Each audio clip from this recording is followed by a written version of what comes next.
चलिए, और इसी बीच रुक करेंगे इस वक्त की बड़ी खबर की ओर,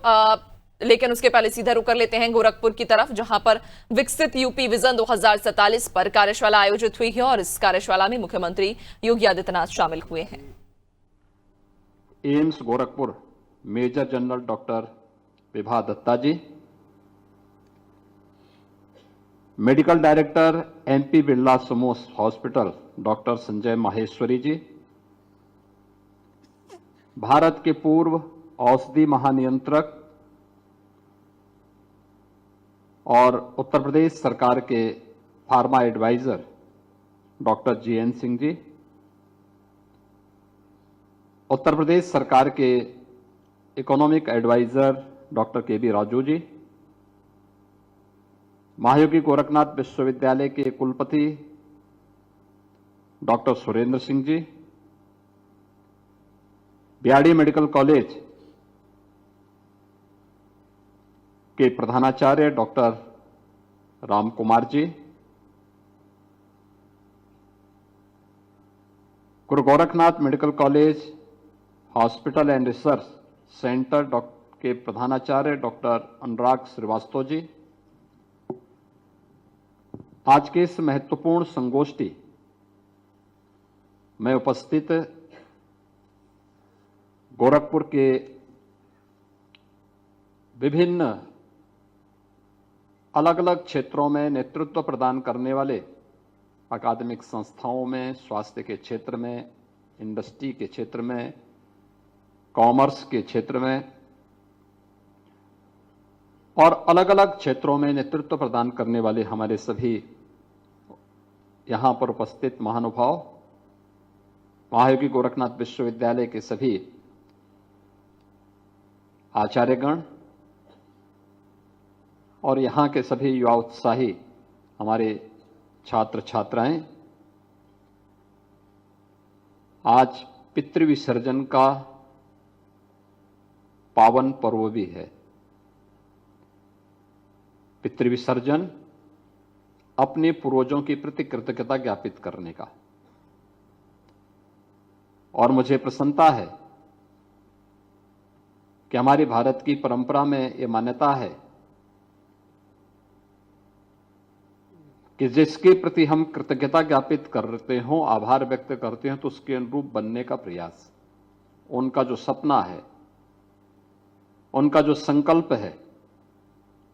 हम उसके अनुरूप अपने आप को बना सकें। हमारे पूर्वजों ने देश की आजादी के लिए अपना सब कुछ समर्पित किया और उनका सपना था भारत दुनिया की एक ताकत बने। और पितृविसर्जन के अवसर पर हम सब विकसित भारत और विकसित उत्तर प्रदेश की संगोष्ठी का हिस्सा बन रहे हैं, तो अपने पूर्वजों के प्रति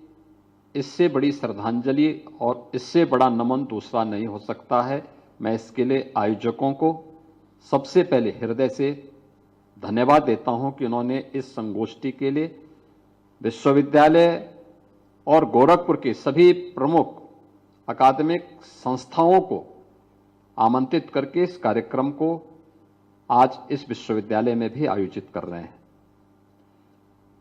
आपने पिछले कुछ दिनों से बात सुनी होगी, हम लोगों ने अचानक, मैंने अगस्त प्रथम सप्ताह में उत्तर प्रदेश विधानसभा और विधान परिषद में इस मुद्दे पर चर्चा हो, इसके लिए मैंने दोनों सदनों के जो पीठासीन अधिकारी थे, विधानसभा के अध्यक्ष और विधान परिषद के सभापति, इन दोनों से मैंने इस बारे में आग्रह किया था।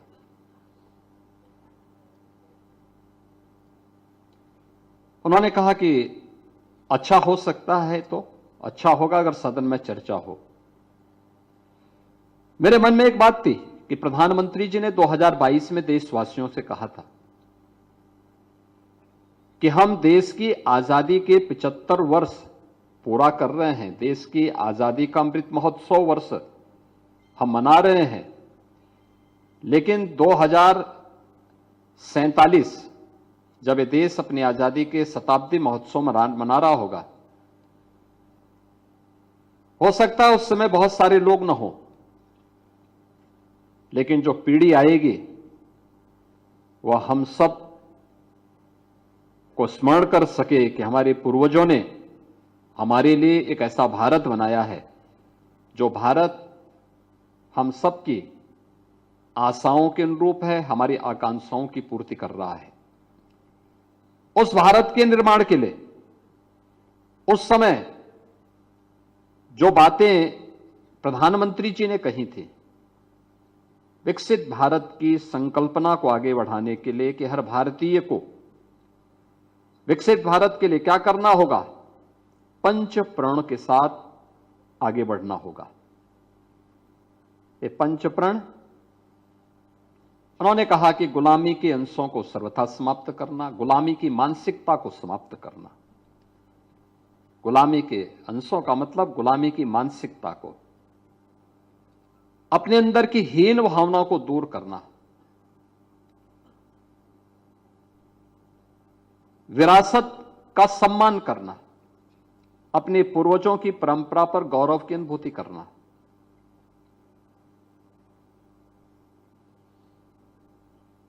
अपनी सेना, अर्धसेना और यूनिफॉर्मधारी जवानों के कार्यों के प्रति कृतज्ञता ज्ञापित करने का भाव और सम्मान का भाव।